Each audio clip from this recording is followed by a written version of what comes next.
नमस्कार किसान एवं पशुपालक भाइयों, स्वागत है आपका हमारी खेती हमारे पशु यूट्यूब चैनल पर। किसान साथियों, आज हम आपसे बात करेंगे कपास में गुलाबी सुंडी का प्रकोप क्यों। देखो किसान साथियों, सबसे पहले मैं आपको ये बताना चाहता हूँ कि फ़िलहाल मैं कपास की खेती नहीं करता। पहले हम कपास की खेती करते थे, लेकिन जो मेरा अनुमान है इससे संबंधित वो मैं एक बार आपसे साझा करना चाहता हूँ। और जो बातें मैं आपसे जानना चाहता हूँ वो बात मेरे को एक बार कमेंट बॉक्स के माध्यम से आप बताओ कि ऐसा हुआ है, ऐसा होता है या नहीं होता है।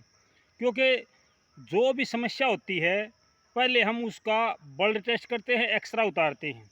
तो ये वीडियो कपास की खेती की एक एक्सरे उतारने की प्रक्रिया है।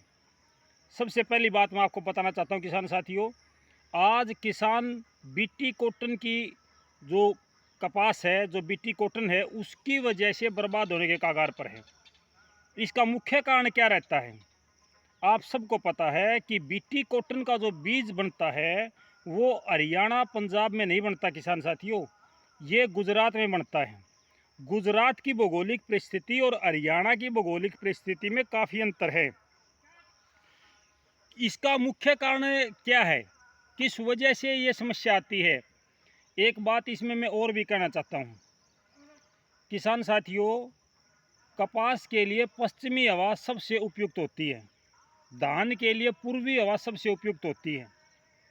जब कपास की फसल में आपने कपास की फसल की बिजाई करी अप्रैल में, मई में, या ज़्यादा से ज़्यादा जून के पहले सप्ताह में, उसके बाद आपने कपास की बिजाई नहीं करी, उसकी फूल अवस्था के दौरान ही उसके अंदर गुलाबी सुंडी का प्रकोप होता है, जिसको कहते हैं बोकी बनना। बोकी जो छोटी छोटी पर्ची सी बनती हैं जिसमें फूल बनता है, उसके अंदर जो फूल बनने की प्रक्रिया होती है उसी के अंदर गुलाबी सुंडी का अटैक होता है। और इस दौरान जब हमारी कपास की फसल में, हमारी कपास की फसल 70 दिन की है, 80 दिन की है, 90 दिन की है, जो भी है, इसी दौरान जब उसके अंदर फूल की प्रक्रिया शुरू होती है तो उसी दौरान ये गुलाबी सुंडी उस पर हमला करती है। ये बात कॉमन सेंस की बातें हैं कि भाई ये समस्या है। एक बात मैं जानना चाहता हूँ किसान साथियों, कि किसी किसान भाई ने ऐसा किया है कि कपास की जो फसल है वो लेट बोई हो, यानी कि जून के आखिरी सप्ताह में बोई हो, जिसकी बहुत छोटी हो, अभी उसकी कपास की फसल में जो फूल अवस्था वो ना आई हो। सिंगल बीटी, डबल बीटी, दोनों प्रकार की बीटियाँ हैं। सिंगल बीटी एक बार फल उठाती है, जो डबल बीटी है वो 2 बार फल उठाती है। आम तौर पर जो कपास का फल उठाने का समय होता है, यानी फूल अवस्था का समय होता है, वो आपका जुलाई से शुरू होके अगस्त और सितंबर तक चलता है। और इसी दौरान ज़्यादातर पूर्वी हवा चलती है। ये एक मेन समस्या है किसान साथियों। कोई किसान भाई बिट्टी को छोड़ के, बिट्टी कपास को छोड़ के क्या किसी ने अपना देसी बीज बो रखे है? एक बार ये भी देखो। ये जो समस्या है ये स्प्रे से हल नहीं होगी। ये रावण के 10 शीश हैं, आप 10 शीशों को काट दो फिर भी रावण नहीं मरेगा। क्योंकि इसके पीछे कारण क्या है? इसके पीछे सबसे बड़ा इफेक्ट है हवा का। ये पूर्वी हवा जब तक चलेगी आपकी कपास में बोकी के ऊपर कोई स्प्रे काम नहीं करेगा। हमारे कृषि वैज्ञानिकों ने बहुत ज़्यादा मेहनत करी है इसके ऊपर। यहाँ तक कहा है कि आप जो बंसटी लगाते हो, जो पिछले साल की कपास के पौधे हैं जिनको बंसटी बोलते हैं, जलाने के काम आते हैं, उनको भी खेत से दूर रखो। बहुत सावधानी रखी गई है। इसके बावजूद भी ये गुलाबी सुंडी अपना प्रकोप करती है और फसल को ख़राब करती है। ऐसा क्यों होता है?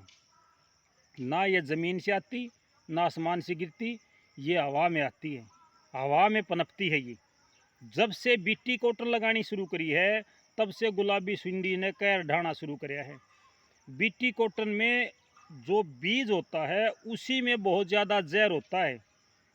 इसके साथ जब बीटी की बीज आया और ये बीज महंगा हमने ख़रीदना शुरू कराया तो उसके साथ ये कंडीशन आई थी कि भाई इसके अंदर आपने स्प्रे नहीं करना है, इसके पौधे में इतना जहर हो जाएगा कि कोई भी बीमारी इसके ऊपर प्रकोप नहीं करेगी, कोई बीमारी अटैक नहीं करेगी। लेकिन कई सालों से हम देख रहे हैं कि बीटी कॉटन पर सबसे ज़्यादा अटैक होता है। इस समय किसान साथियों आपके खेतों में फूल अवस्था चली हुई है। हम सुबह जाकर देखते हैं पौधों के नीचे काफ़ी मात्रा में फूल जड़े मिलते हैं। एक बात और भी ध्यान से देखो किसान साथियों, क्या पश्चिमी हवा जब चलती है, अब इस अमावस्या के बाद में पश्चिमी हवा चलेगी, इस अमावस्या के बाद में पश्चिमी हवा चलेगी। जब पश्चिमी हवा को चलते 3 से 4 दिन हो जाएं, 3 से 4 दिन हो जाएं, तब आप देखना क्या आपकी वो जो फूल अवस्था की जो बोकी हम बोलते हैं वो गिर रही है, नहीं गिर रही हैं। जो कलियां हैं वो पहले गिरती हैं, फिर पश्चिमी हवा चलती है तब गिरती या नहीं गिरती हैं। ये बात आपने नोट करनी है। अगर किसी किसान भाई ने बीटी कॉटन की अपेक्षा कोई और वैरायटी लगा रखी हो, जैसे अपनी देसी कपास के बीज होते थे, ऐसा कुछ कोई दूसरी किस्म लगा रखी हो, एक बार उसके खेत का मुआयना भी करो। बीटी कॉटन में पूर्वी हवा को सहन करने की क्षमता सबसे कम है। गुजरात के क्षेत्रों में ज़्यादातर पश्चिमी हवा चलती है। उसका कारण क्या है कि वो समुद्र के तट पर है, समुद्र के तट पर है। पूर्वी हवा तो बहुत दूर से आती है, पश्चिमी हवा उसके नज़दीक पड़ती है। वो पश्चिमी हवा ज़्यादा चलती है वहाँ पे। पश्चिम की तरफ उसके समुद्र है, सागर है, सागर है पश्चिम में, तो वहाँ से हवा जल्दी क्रॉस करती है, वहाँ से कुछ हटने वाली चीज़ नहीं है, पर करती है। वहाँ की जो भौगोलिक परिस्थिति हैं वो इसके अनुकूल हैं, कपास के बहुत ज़्यादा। हमारे यहाँ पे अनुकूल थी, वो देसी बीजों के लिए थी। अब हम बीज वहाँ से लेके आते हैं और अनुकूल यहाँ बनाते हैं।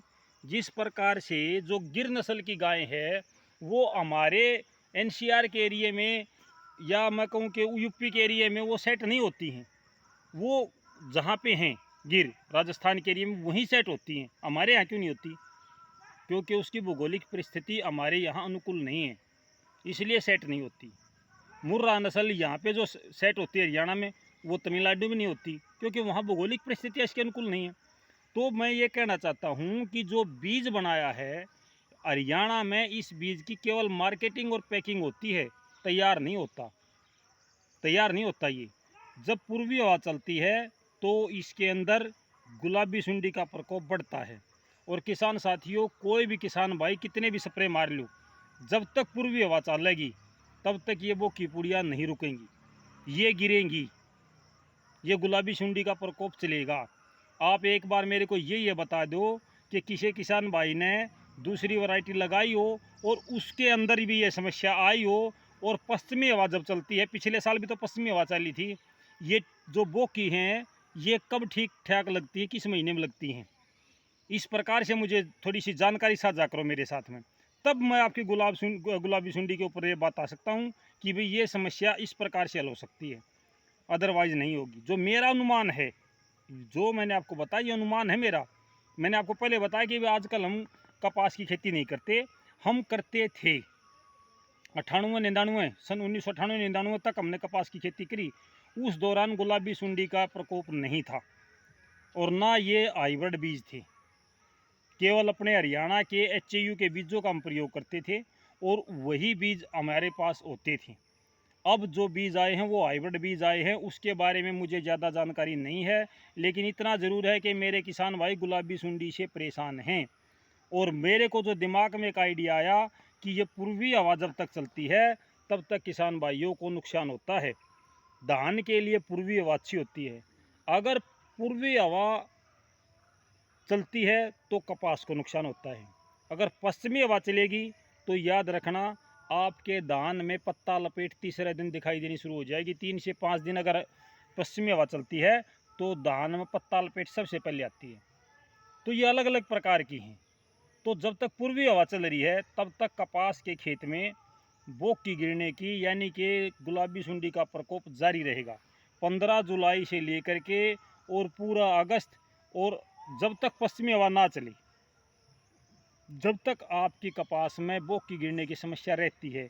मैंने भिवानी साइड के एरिया को देखा है, दादरी साइड के एरिया को देखा है, मैंने खूब देखा है, क्योंकि जब भी हमारी इस फसल में फूल अवस्था शुरू होती है ना, उसी दौरान पूर्वी हवा चलना शुरू हो जाती है। तो किसान साथियों, एक बार आप इस पर विचार करें। डॉक्टरों ने इसकी दवाई बनाने पे ध्यान दिया है, इस ओर ध्यान नहीं दिया कि ये हवा का प्रभाव तो नहीं है, कहीं प्रकृति है ये हर चीज़ को प्रभावित करती है, इस बात से इनकार नहीं किया जा सकता। गोड्या में दर्द हो, बूढ़िया का परुआ बाड़ में, घुटनों में दर्द होता है, पूर्वी हवा चलती है, शरीर अकड़ जाता है, ये कहें कि नहीं इससे कोई नहीं होता, तो मुझे ये बताओ कि पश्चिमी हवा में स्वास्थ्य ठीक रहता, पूर्वी हवा में बीमारी ज़्यादा क्यों आती हैं? किसान साथियों, मैं आपसे सिर्फ सुझाव मांग रहा हूँ। एक बार मुझे कमेंट के माध्यम से सुझाव दो कि भाई क्या आपने किसी ने इस बात पर ध्यान दिया है और किस प्रकार से ये बोकी गिरती है, उसके बाद में मैं आपको अगली समस्या बता सकता हूँ। इसका समाधान बाद में होगा, इसलिए मैं आपसे ज़्यादा बात नहीं करना चाहता कि भाई इस विषय पे मैं कोई गलत शब्द कहूँ, बिल्कुल ठीक नहीं है। किसान साथियों, मुझे ये बताओ कि पश्चिमी हवा का और पूर्वी हवा का कितना अंतर है, बीटी और बिना बीटी जो हमारी यहाँ की स्थानीय फसलें हैं, बिना हाइब्रिड जो हमारी देसी किस्में हैं, उसमें और बीटी में क्या अंतर है, उस दौरान उसमें कितनी गुलाबी सुंडी का प्रकोप होता है, इसमें कितना होता है, ये छोटी मोटी जानकारी मुझे दो, फिर मैं आपको बताता हूँ कि इसका क्या समाधान हो सकता है। तो किसान साथियों, मुझे पता है कि आपको बहुत ज़्यादा उम्मीदें थी मेरे से कि भाई कुछ ऐसी रामबाण दवाई लेके आएंगे जो एक बार में स्प्रे से ठीक हो जाएगी। माफ़ करना किसान साथियों, मैं आपको धोखे में नहीं रखना चाहता, किसी प्रकार की झूठ बोल के ना मैं अपनी वीडियो नहीं दिखाता आपको कि भाई मैं कुछ भी बोले जाऊँ और आप देखे जाओ। नहीं किसान साथियों, ऐसा नहीं होगा। मैं किसान हूँ, दुख को समझता हूँ, इसलिए मैं पहले इसकी जड़ को देखना चाहता हूँ कि इस समस्या की जड़ क्या है, उसके बाद में मैं आपसे बात करूँगा। तो किसान साथियों, कमेंट के माध्यम से मुझे बताना कि भाई कपास में गुलाबी सुंडी का जो मैंने आपको बताया है ऐसा कुछ प्रभाव पड़ता है या नहीं पड़ता है। ठीक है किसान साथियों, मैं फिर इस पर वीडियो बनाऊंगा एक दिन, जब आप मेरे पास कमेंट करोगे उन सभी का निचोड़ निकाल के आपसे विचार साझा करूंगा। तब तक नमस्कार, जय हिंद किसान साथियों।